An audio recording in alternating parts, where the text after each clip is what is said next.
Yes, everybody. What's the West Ham Network? Hope you are all safe and well, my friends. If you're new around here, give it a like, give it a comment, give it a share, give it a bloody good subscribe, all that good stuff. But it is our friends at Hammers Headlines and Association with the KUMB.com, boys. It's not like I haven't said that many times. Don't forget to check them out in the description for the latest news, reviews, and opiniones. Lunchtime, had a bit of a thought talking about our season horriblus, to coin a phrase by the late Queen Elizabeth II. Talking about the season and less than, we've got 27 days left of the season to go. We can do it, and then we can park this one, dust ourselves off, and start again. We'll have the Academy show a little bit later on. Quite a good Academy show, obviously. History making under 18s and under 21s winning the round of 16, or the round of 16 PLT playoff match on Saturday lunchtime before, obviously, the first team then lost to Brighton. So let's talk about some players. Let's talk about some new players, some players coming into the club potentially. And one of them could be, I've coined him Summerville 2.0, but it's not really Summerville 2.0, to be honest. Is it a slightly different player, more sort of physical, more bulky, but still quite small. Before we signed Crescente Summerville from Leeds, and he was named the Championship Player of the Year last year, he was actually asked at the awards ceremony to name one of the upcoming stars to watch out for, and without hesitation, he said Matteo Joseph, who was playing at Leeds, and ironically, that player is now being linked with a move to West Ham and a reunion with his former teammate at Leeds in this summer's transfer window. West Ham apparently looking to plan a bid for the 21-year-old. He's had a breakthrough season last season with for Leeds, scoring twice in the FA Cup fifth round tie against Chelsea, and he, as probably alluded to by a lot of Leeds fans, was expected to be a regular starter this season. And although he's made approaching 40, I think about 37, 38 appearances this season, the majority have been from as a substitute. But according to reports from our friend ex-WHG employee, he says that Joseph, along with Ethan Apandu, the captain of Leeds, are both on the Hammers' radar. Now, according to reports, he, in terms of Joseph, is one of the lowest paid Leeds players. Obviously, they've now been promoted, and Leeds needs to make a decision internally what they're going to do. Obviously, they're backed by US owners, but are they going to go for it and buy players in, or are they going to rely on the team that got them promoted? Obviously, Burnley will have to do the same thing as well.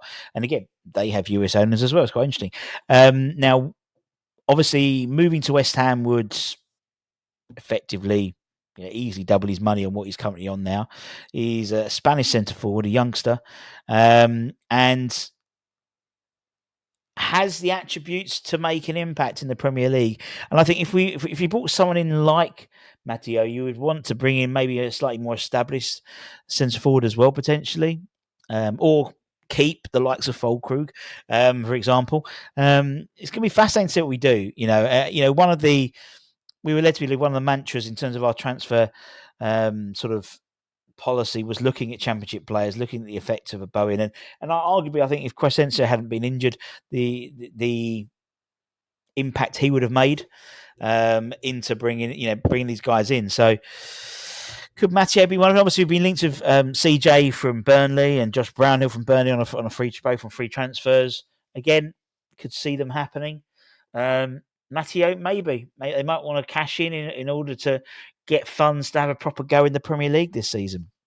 Who knows? One person who is officially a West Ham player hopefully until next season, is Jean-Clair. Jean-Clair is now a Hammer permanently. West Ham securing Premier League survival and our Premier League status for the 25-26 season has activated the obligation to purchase him from Nice for around £36 million. He was originally obviously purchased on a season-long loan with an obligation to purchase if he made a certain number of appearances. I think it was literally like 5 or 6, to be honest. And also West Ham staying up. So we are now obligated to buy to give £36 million to Nice on June the 30th, I think it is. Ironically, the purchase of JCT could hinder our purchase or our potential sort of pursuit of Jonathan David.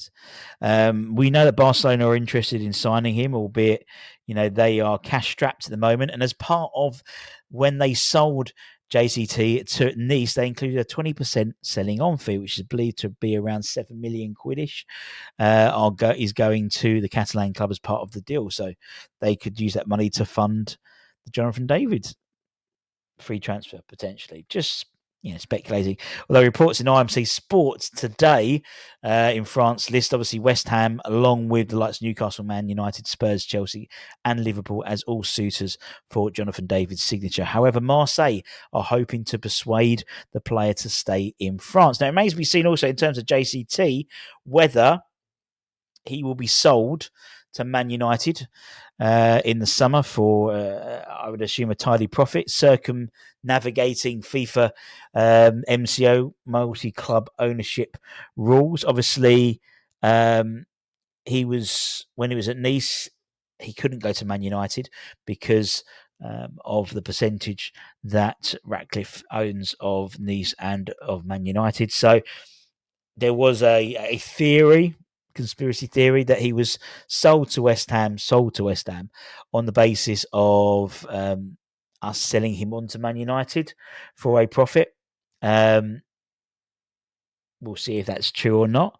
Again, it could suggest why it was an obligation, why it was a loan with an obligation at the end of the summer. So, in theory, if he was bought on the 1st of July or whatever, there would be no money leaving, so to speak, to Nice. I don't understand how it all works, really, to be honest. But when he's, I think we're starting to see. I think arguably he's our most. I thought he's really good against Brighton a couple of times. Got himself out of trouble really well. He's very comfortable on the ball. I think he's a great player, and I think if you keep him fit, I think you've got a hell of a player on your hands. But it's about keeping him fit, and we'll see what happens in the summer, whether he's flipped or not. Another mystery transfer is Yuri Alberto, the Corinthians Brazilian international striker. Now, there's been some mixed reports over the last, from Friday onwards, really, about his whereabouts for next season or the next, after the summer transfer window, because obviously the Brazilian season is sort of underway a bit already.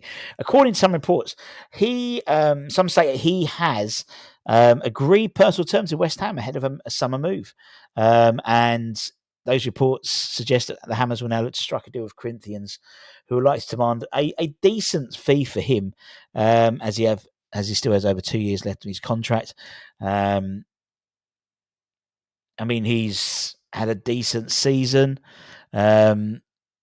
He's a very strong goal scorer for Corinthians over the last years.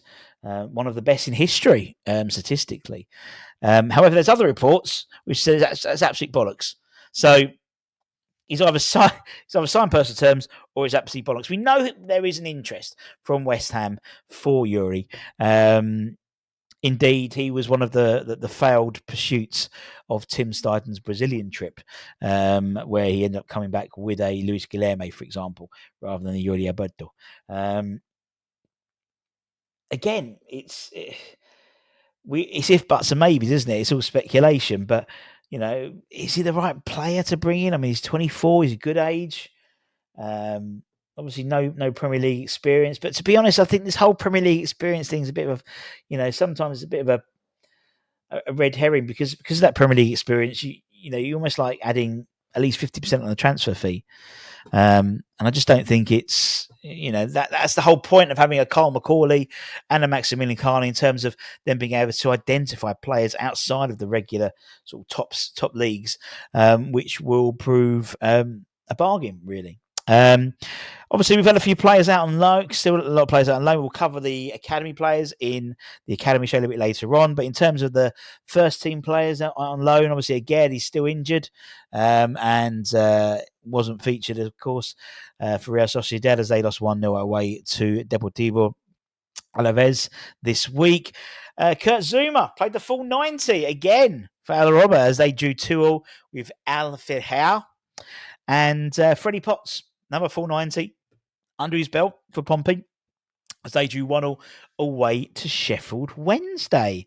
And that's it, my friends. Thank you very much for your time, as per usual. If you're new and here, give it a like, give it a comment, give it a share, give it a subscribe. Obviously, we've got Tottenham on the weekend. What's the worst that could happen?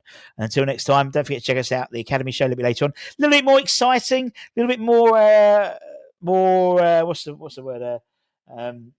More positive than the first team. So if you want to feel positive, watch the Academy Show a little bit later on. Take care. Much love. Bye bye.